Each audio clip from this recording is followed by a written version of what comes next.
கரூர் வேலுச்சாமிபுரம் பகுதியில் கடந்த 27ஆம் தேதியன்று தமிழக வெற்றிக்கழக தலைவர் விஜய் பிரச்சார கூட்ட நெரிசலில் சிக்கி 41 பேர் உயிரிழந்த நிலையில் உச்சநீதிமன்றம் உத்தரவின்படி சிபிஐ அதிகாரிகள் விசாரணை மேற்கொண்டு வரும் நிலையில் ஆம்புலன்ஸ் உரிமையாளர்கள் மற்றும் ஓட்டுநர்களிடம் தற்பொழுது சிபிஐ அதிகாரிகள் விசாரணை மேற்கொண்டு வருகின்றனர்.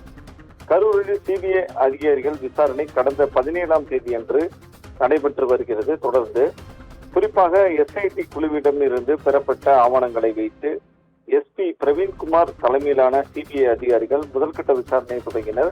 தொடர்ந்து கடந்த 5 நாட்களுக்கு முன்பாக வேலுச்சாமிபுரம் சம்பவ இடத்தில் 3D டிஜிட்டல் ஸ்கேனர் உதவியுடன் சம்பவ இடத்தை அளவிடும் பணியானது நடைபெற்றது.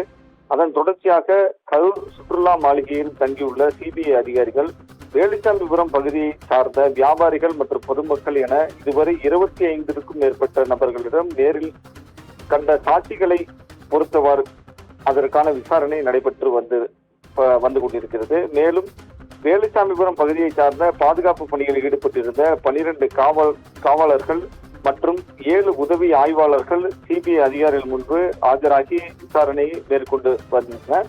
அதன் தொடர்ச்சியாக இன்று தனியார் ஆம்புலன்ஸ் உரிமையாளர்கள் மற்றும் ஓட்டுநர்கள் இன்று சிபிஐ அதிகாரிகள் முன்பு விசாரணைக்கு ஆஜராகியுள்ளனர். தற்பொழுது வரை 4 ஆம்புலன்ஸ் உரிமையாளர்கள் மற்றும் ஒரு ஓட்டுநர் என 5 நபர்கள் சிபிஐ விசாரணைக்கு ஆஜராகியுள்ளனர் என்பது குறிப்பிடத்தக்கது.